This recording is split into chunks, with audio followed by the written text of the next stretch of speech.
Honorables députés, chers collègues, nous sommes actuellement appelés à faire face à un ennemi commun, à privilégier l'unité et la cohésion nationale, mettant ainsi de côté toutes sortes de discordes et de combats internes au risque de contribuer à l'échec des efforts du chef de l'État et au jeu de l'agresseur. La nation congolaise tout entière a les yeux braqués sur nous.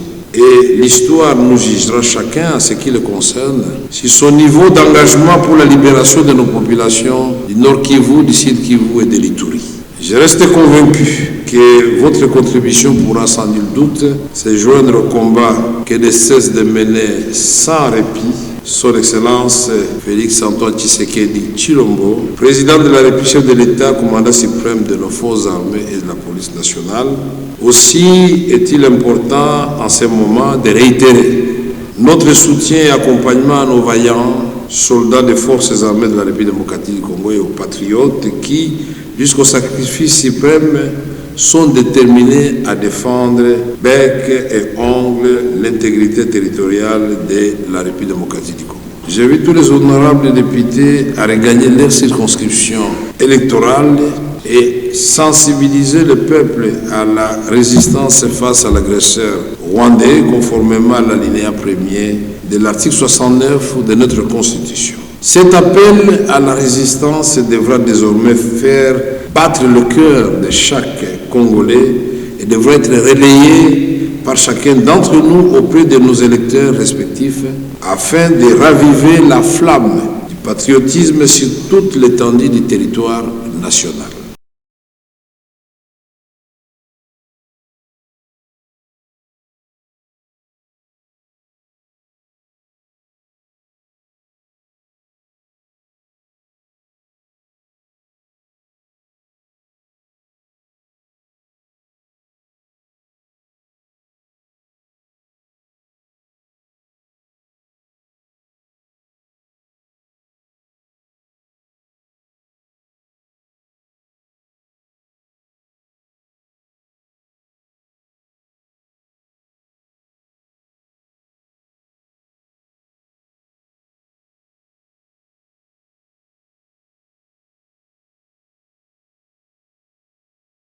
La fin de la session extraordinaire ne veut pas dire que le Parlement se déconnecte de la réalité.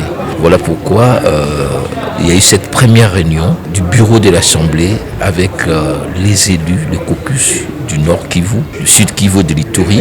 Il est important que la nation sache que ses représentants restent en position de veille, en position de suivi, en position d'accompagnement du chef de l'État dans ces combats, dans cette lutte pour la restauration de notre intégrité du territoire. Il y a des crimes de guerre qui se commettent, des assassinats, des pillages, et il est important que les deux chambres continuent à suivre. La situation du Sud Kivu reste aussi préoccupante. Nous sommes compassion, mais aussi en harmonie avec nos forces armées pour continuer à tenir et permettre à ce que l'ennemi n'avance plus. Sur le plan international, le Parlement va continuer à se déployer, donc il n'y aura pas de vacances. Les députés vont continuer à travailler. L'objectif, c'est de dire que la nation congolaise doit rester unie et que nous tous, nous devons nous mettre tant au plan politique, au plan diplomatique, mais aussi au plan militaire